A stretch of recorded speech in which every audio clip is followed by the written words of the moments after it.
Olá, ouvintes! Está no ar mais uma edição do Entrevistas DPE aqui na Rádio Defensoria. Eu sou Gislaine Teixeira e convido você a ficar com a gente para uma conversa cheia de informação e temas que fazem a diferença na vida das pessoas. Aumenta o volume e fica aí com a gente. Hoje nós vamos falar nós vamos conversar com a chefe Flávia Maziero, que irá representar Roraima na 3ª edição do concurso estadual de chefes de cozinha e bartenders, um dos maiores eventos gastronômicos do país. Flávia compartilha sua trajetória marcada por experiências internacionais, sua paixão pela culinária amazônica e emoção de levar os sabores de Roraima ao cenário nacional. Seja bem-vinda, Flávia. Obrigada por ter aceitado o convite. Obrigada, eu que agradeço. O que mais te marcou durante a sua formação em gastronomia no Rio de Janeiro? Bom, talvez o fato de ter sido a primeira turma, né, de gastronomia no Rio de Janeiro. Acho que isso nos abriu muitas portas. Na época, a gastronomia ainda não tinha o mesmo glamour e a mesma visibilidade que ela tem hoje. Afinal, foram 23 anos atrás, né?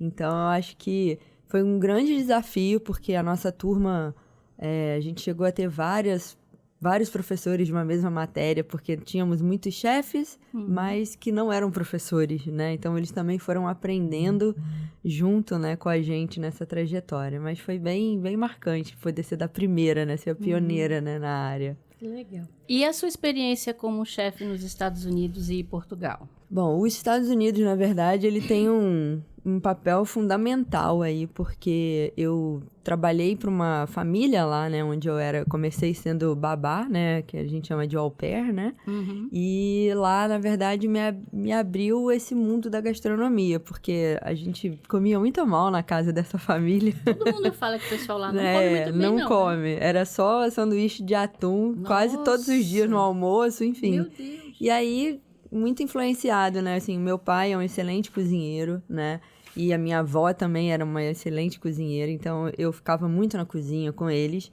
e acabei pegando um pouco dessa paixão, né? E aí eu ligava pro meu pai, pra minha avó, vó, como é que eu faço tal coisa? Pai, como é que eu faço a carne assim? Enfim.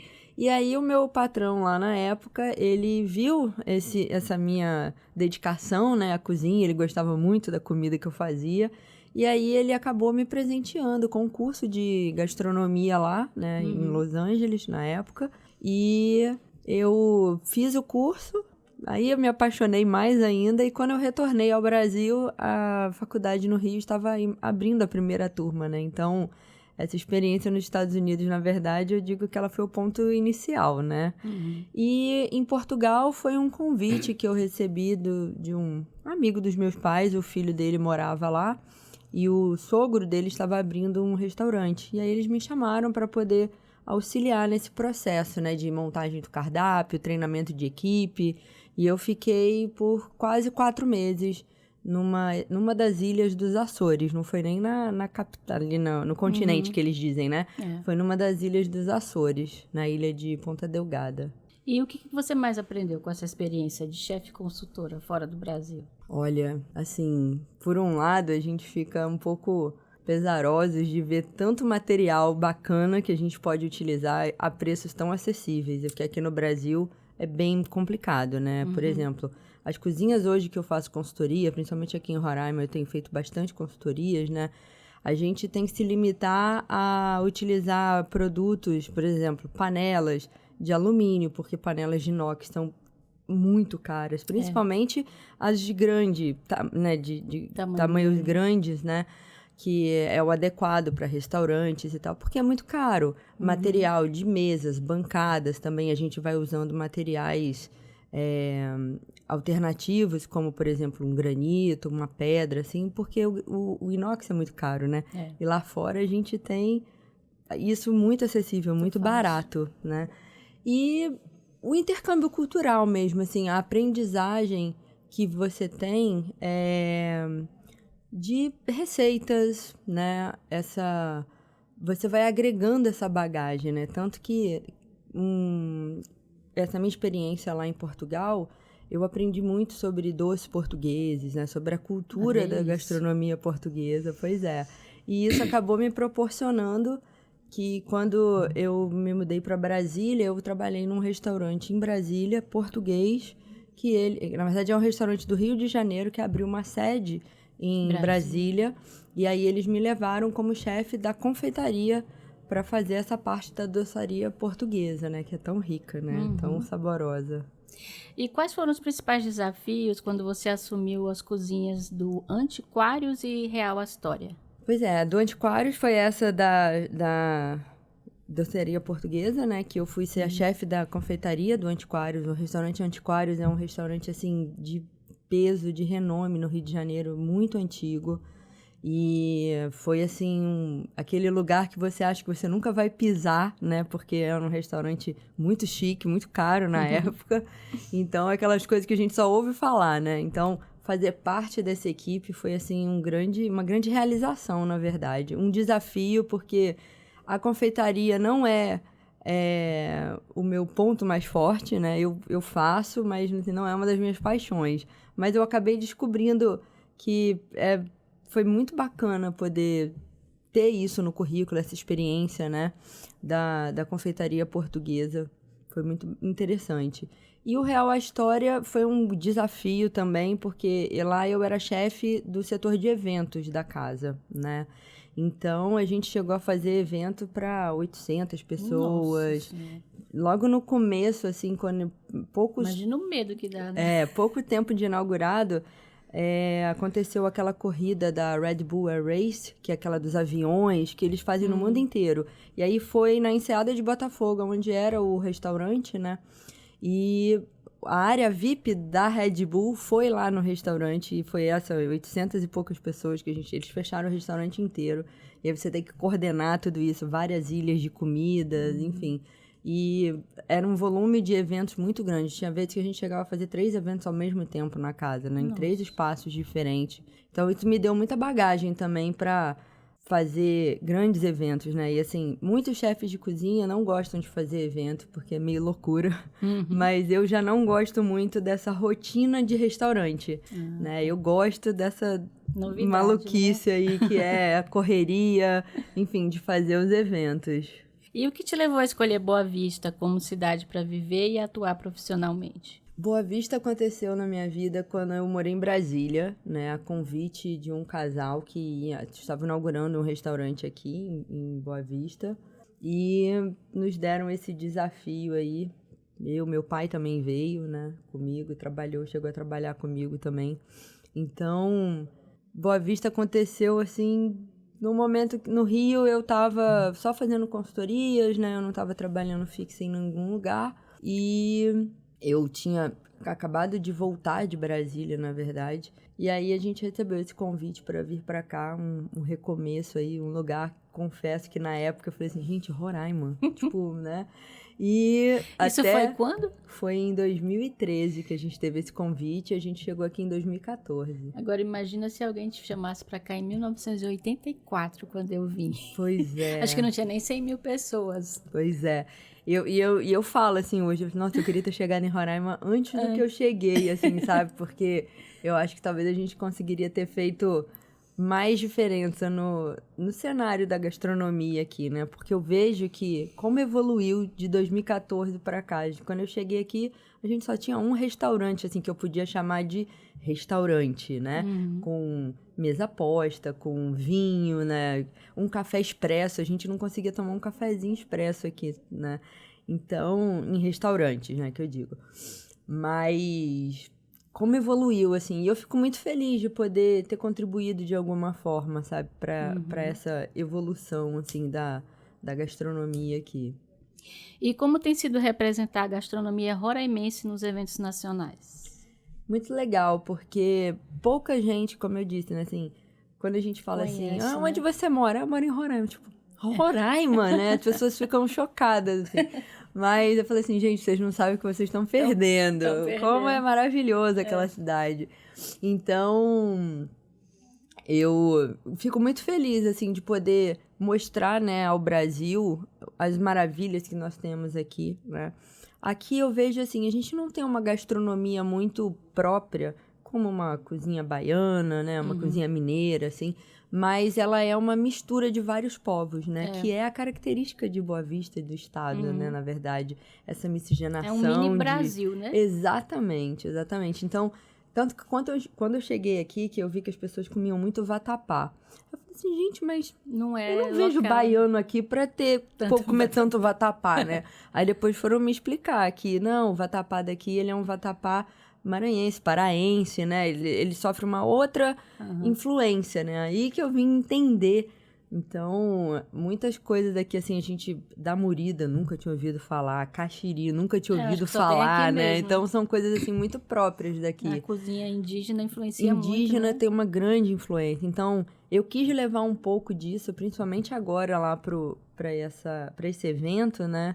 Num dos pratos que eu vou fazer no jantar magno, ele vai ter o tucupi negro, que inclusive eu estou levando daqui, de uma aldeia indígena ali do Cantá, né, que é feito lá, assim como o cogumelo Yanomami, que é um cogumelo 100% da terra nacional, né? Porque os outros cogumelos que a gente acha em mercado, shimeji, shiitake, quando eles não vêm de fora, né, de outros estados para cá, eu acho que em Pacaraima já tem alguém produzindo isso, se eu não estou enganada.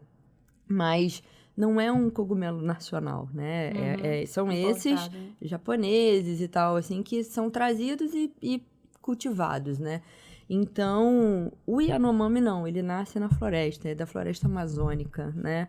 Então, os Yanomamis que... É nativo, né? É de dentro da aldeia da Yanomami que eles têm uma associação, né, que cuida desses... Enfim, eles foram ensinados, né, a colher, a fazer a secagem, né, desse cogumelo e tal. E hoje eles têm a versão dele em pó também, desidratado. Então, eles aprenderam, foram, né, ensinados a trabalhar esse cogumelo. E é disseminado no Brasil inteiro agora, né? Assim, a gente consegue achar, não em grandes quantidades e tal, mas eles distribuem para o Brasil, mas muito poucas pessoas conhecem. Eu mesma não conheço ainda. Nem a gente aqui, né, tem acesso, assim, né? Pois é. Então, é uma coisa bem, bem interessante. E o tucupi negro também é uma técnica totalmente indígena, né? Assim, que eles fazem... pega o tucupi normal e aí ele vai cozinhando até ele chegar no ponto de ficar negro. Ele vira um cara pretinho, como se fosse um melaço, ele, na verdade, assim, bem interessante. E tirando o tucupi e os cogumelos, quais os outros ingredientes de Roraima que você mais gosta de trabalhar? Eu gosto muito de trabalhar com a parte de peixe, né? O filhote dourado, né? Eu gosto bastante. O tambaqui é um peixe bem desafiador, na verdade. Quando eu cheguei aqui para esse restaurante que eu trabalhei, eu não quis trazer salmão, peixes de fora, sabe? Eu falei, gente, a gente tem tanto peixe bom aqui. Já deve chegar aqui sem gosto também, Exato. né? Assim, eu conheço chefes de cozinha de São Paulo, Rio, que levam filhote daqui para lá. Eu tenho aqui fresco, eu não vou usar, né? Mas o tambaqui foi um desafio, porque eu queria fazer um tambaqui grelhado, né? Assim como a gente faz os peixes grelhados, e eu descobri que o tambaqui é um peixe muito gorduroso, né? E aí a gente fazia ele grelhado, e assim, eu grelhava com azeite, não era nem óleo, né? E as pessoas achavam que a gente tinha fritado ele, que ele vinha com muita gordura, muito aquele aspecto de encharcado. Então você vai aprendendo que tem peixes que servem para certas coisas e tem outros que não servem. O tambaqui mesmo, eu vejo ele sempre assado, porque o forno vai liberando essa gordura e ele vai secando, vai cozinhando e ele fica sequinho. Mas eu gosto bastante de trabalhar com isso. O próprio jambu mesmo, né? Ele é bem curioso, assim, também. Então... E de que forma que a cultura amazônica influencia nas suas criações gastronômicas? Quando eu tive que parar para pensar nesse prato, né, para o concurso e tal, até para aula show mesmo, eu quis levar pratos que fossem típicos daqui, né, como, por exemplo, o peixe à delícia. Ontem, fazendo até uma gravação, eu falei que eu nunca tinha comido peixe com molho branco, igual a gente come aqui. E né? queijo, assim, queijo, batata. O próprio filé de peixe à parmegiana. Eu falei, gente, eu nunca vi. Eu já comi carne, frango, mas peixe à parmegiana, né? Então, tem umas coisas assim que são muito próprias daqui, né? E fica uma combinação maravilhosa, né? O uso da banana também, que é muito presente em vários pratos, como na paçoca, no próprio peixe à delícia, né? Também é uma coisa que lá na gastronomia do Rio de Janeiro mesmo não são muitos pratos que a gente vê essa mistura da banana com a comida, né? Então, é bem desafiador, assim, a gente tem que parar, pesquisar, testar sabores, né? Tipo, eu peguei um pouco de tucupi negro, você prova puro, aí você vai imaginando quantidade, como aquilo ali faria a harmonização do prato, se vai caber, se não vai. Então, são produtos que para mim eram novos, que eu nunca tinha tido contato, né? Então, o próprio tucupi mesmo, eu tinha trabalhado uma vez só, eu tinha feito um jantar paraense, que eu fiz um pato com tucupi, mas fora isso, nunca mais, assim, eu nunca tinha utilizado, assim, tão forte, né, como aqui, entendeu? Então, muitas pimentas que também, pimenta de cheiro, por exemplo, aquela pimenta murupi, enfim, são essas pimentas que são muito típicas daqui da região e você tem que ir aprendendo, né, a potencialidade de cada ingrediente, enfim, então é bem... E como que foi a sua experiência como professora de gastronomia no Claretiano? Dar aula é uma outra paixão minha, né? Eu falo que eu peguei um pouco...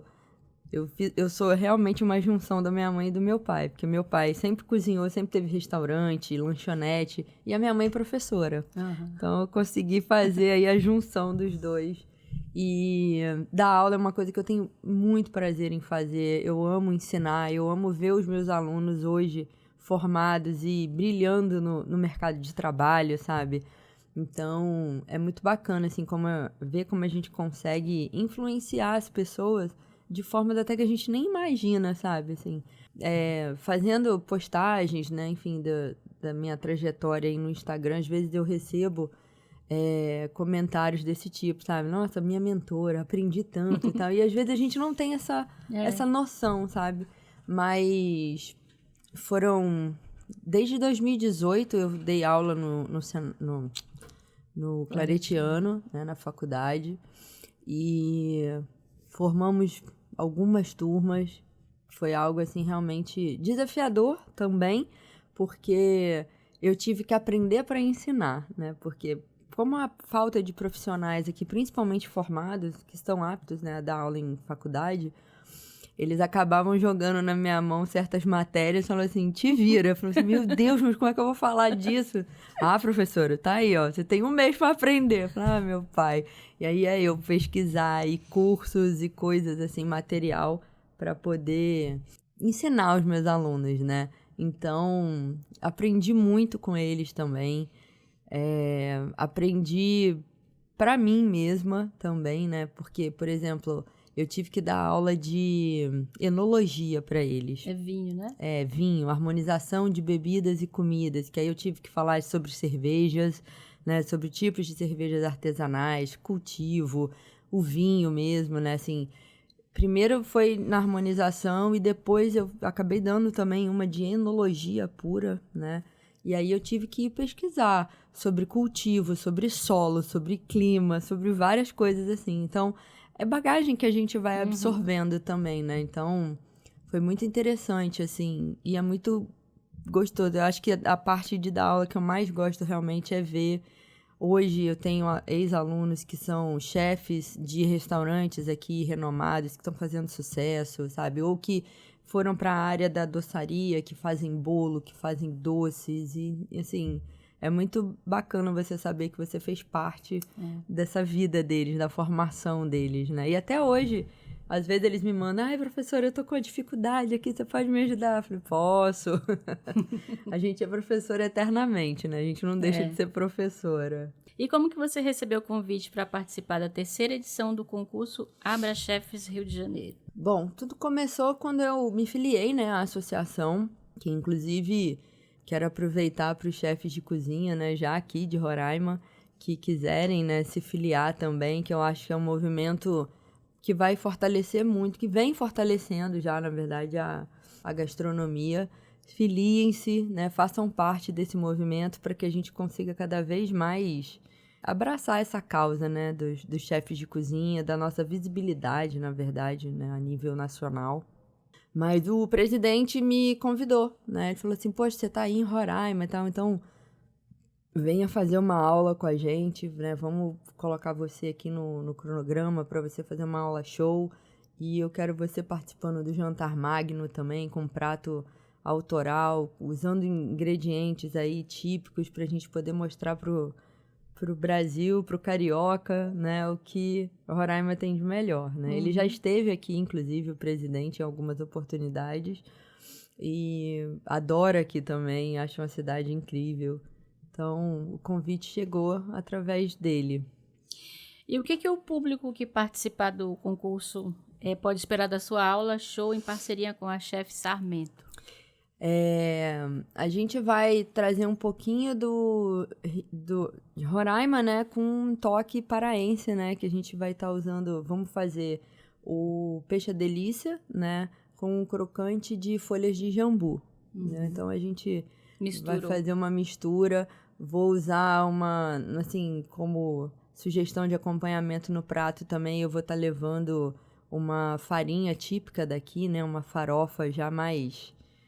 usando essa farinha mais grossa daqui, que também o povo lá não tem a menor ideia que ela existe. Só tem por aqui, né? Só tem por aqui, exato. Meu marido chama aquela farinha lá do sul de leite em pó.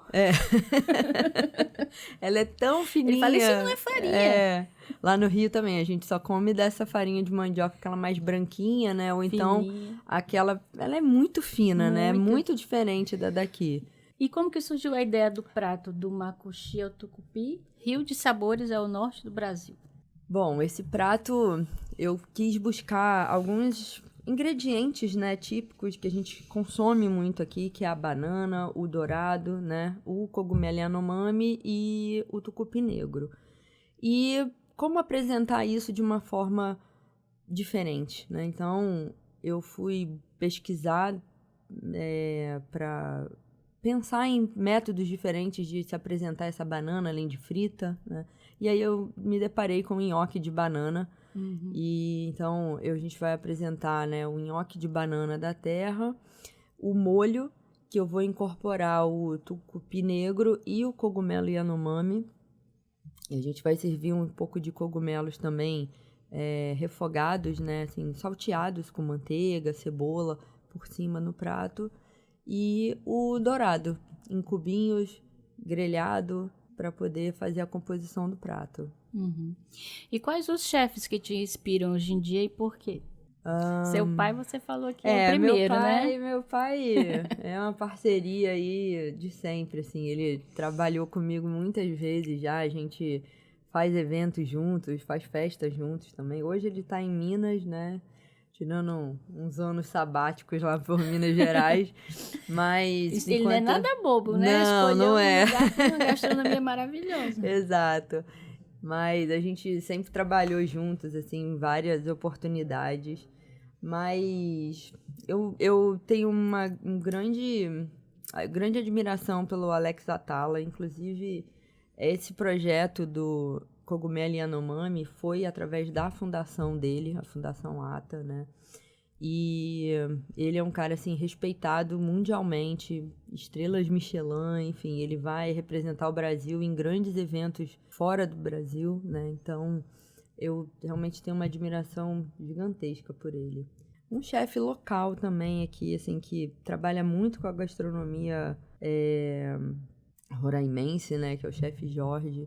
Eu acho os pratos dele, assim, a forma com que ele, colega de faculdade também, ele trabalhava no Claretiano juntos, trabalhávamos juntos lá, e eu acho que ele também é uma grande inspiração, assim, do uso de produtos locais.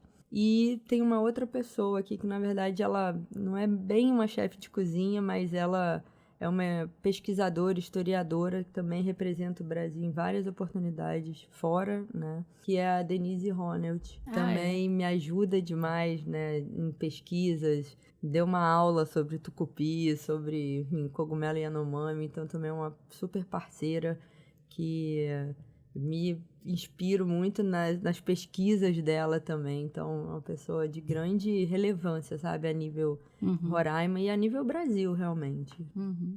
E falando de celebridade, né? Como que foi cozinhar para o Milton Nascimento e o Marcos Palmeira? Então, olha, o Milton Nascimento foi, assim, uma alegria enorme, né? Porque além de ser uma grande fã da música, do trabalho, de toda a jornada dele, poder... o evento que eu fiz para ele foi ele estava lançando um rapaz, um cantor, sabe, que ele estava patrocinando. Foi um evento que foi na casa dele, foi bem grande, assim, sabe? E aí ele, mineiro também, né? Então ele me fez um desafio de servir algo que fosse bem típico mineiro, mas de uma forma estilo finger food, uma coisa mais delicada, né? E aí a gente conseguiu fazer um finger food na época com pernil, e aí ia acompanhando um copinho de cachaça, sabe? Também no composê ali do prato, bem interessante. E depois disso, fiz algumas ceias de Natal, de Ano Novo para ele, sabe? Então foi uma alegria enorme, né? E o Marcos Palmeiras também veio através de um evento anterior, que foi pro irmão de Chico Anísio, né? Que também fiz a bodas de ouro dele e da esposa. E aí o Marcos Palmeiras estava lá e depois a gente acabou fazendo alguns eventos para ele também. É Rio de Janeiro, né? Rio de Janeiro a gente tem essa possibilidade, né? Fiz um outro evento para uma amiga da minha tia, na verdade, foi batizado da filha, e quando eu tô lá chega Rodrigo Santoro e outras celebridades, assim, então foi bem bacana, bem legal. Me falaram aqui agora que hoje é o dia do chefe de cozinha? Dia 13 de maio? 13 de maio. Parabéns, então. Tem como a gente acompanhar o evento em alguma rede social? Na verdade, vamos transmitir, talvez não, mas na minha rede social. Ah, sim. Né, então, fala qual é o seu Instagram. Comunicação vai estar lá postando tudo possível. O meu Instagram é o @chef, com F mudo, né? Chef Flávia Maziero. E quem estiver no Rio de Janeiro, de 23 a 25 de maio, no Rio Otto Palace, é aberto, né? É aberto. As aulas shows é só acessar o site da Abra Chefs, que você consegue emitir até 2 convites, né, por CPF. E o jantar magno também é efetuada a compra através do site. Vão ser 6 pratos que vão ser servidos, é um menu degustação. São 2 entradas, 3 pratos principais e uma sobremesa, tudo harmonizado com vinhos, né, por um sommelier de renome também no Rio de Janeiro. Então vai ser algo incrível, assim, é uma experiência realmente sensorial e assim, degustativa maravilhosa. Então, desejo boa sorte para você no concurso. Obrigada por ter concedido a entrevista. Nada, eu que agradeço poder falar um pouquinho. Dá um retorno pra gente do resultado. Pode lá vamos deixar. Ficar torcendo. Pode deixar, dou sim. E assim a gente chega ao fim de mais uma Entrevistas DPE. Eu espero que você tenha gostado do nosso bate-papo. E se gostou, aproveita para compartilhar com os amigos e marca a Defensoria nas redes sociais. Eu sou Gislaine Teixeira e te espero no próximo programa. Até lá!